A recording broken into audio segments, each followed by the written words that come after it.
Right, to Guinea now, where there was an uneasy calm in the capital, Conakry, with security forces deployed at strategic places as the country marked 3 years of military rule. Now, earlier in the week, opposition activists had planned demonstrations to call on the junta to restore public freedoms and legal proceedings against opposition political leaders and activists and return the country to constitutional order.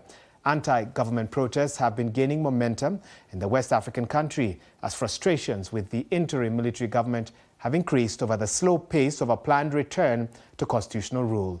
The junta, led by Colonel Mamadi Doumbouya, has banned all public demonstrations and has since cracked down on the string of street protests that followed, drawing rebuke from rights groups and the United Nations.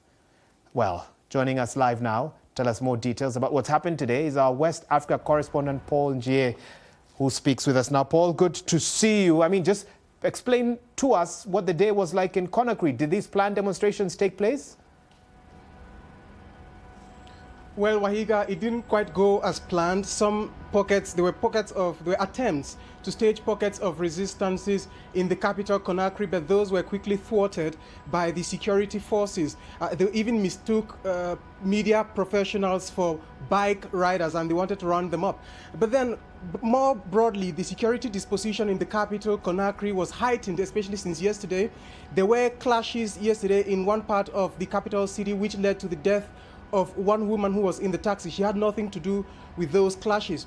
But then that has exposed, some would say, the high-handedness of the Guinean armed forces at a time when they are trying to crack down on the opposition. So largely today, as we speak, it's business as usual. Parts of the commercial avenues, streets are buzzing as normal. But earlier in the day, the streets were deserted. But now there's free circulation in the capital. Have you gotten a sense from maybe some of those who, called for this protest about what they plan to do next? Might there be more protests in the days to come? It is actually likely, Wahiga, because for several months now they've been organizing protests out of the country. In New York, in Paris, France, and of course also in Belgium, they've had these protests demanding that 2 key activists be released. They were not kidnapped, because that's what the group are saying, that they were kidnapped, but they were arrested by security forces earlier in July. These activists had called for people to turn out to the streets to denounce what they said was the rising cost of living in Guinea, and also said that the military junta should give way for a civilian government to come into power. So since then, we've had nothing as news from these activists. Today, their wives put out a public statement calling for the junta to at least let them have any news, speak to them even on phone. They've not seen them even physically. They are asking for answers. Still in July, we did speak with the lawyers of the wives of these 2 activists. They were based in France, and they said to us that they've had petitions in France, but also they've petitioned the French President Emmanuel Macron to act upon the issue.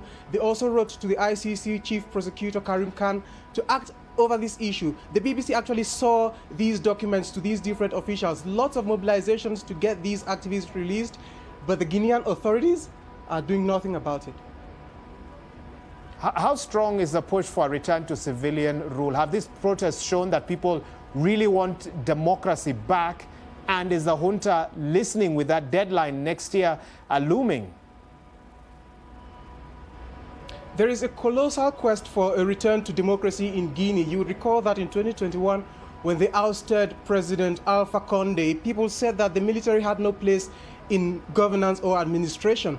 So they have continued to push for Mamadi Doumbouya to leave power. But what we've seen, as according to Amnesty International, is a rise in the crackdown of dissent. At least 47 people have been killed or have lost their lives in the course of protests, in the course of rights crackdowns since 2021 right up to April of this year. It is actually a very dire situation in Guinea. Well, how has the regional community and the international community as well responded to some of the events that have transpired in Guinea over the last couple of months? Well, the international community has been unanimous that there needs to be the respect for human rights, especially at a time when military officials are saying that there is no respect for human rights. But the Guinean officials themselves are going on the defensive. They are saying that the rights situation in the country is actually improving. Just earlier today, the country's Minister of Justice said that there is no more impunity in Guinea, making reference to the trial of former Captain Dadis Camara, who was a junta leader in the country within the early 2009. So it's actually global calls for a cessation of rights violations, but on the ground, many say that it is not quite reflected in the military's actions. Paul Njie, thank you so much for that update. Our West Africa correspondent reporting from Yaoundé.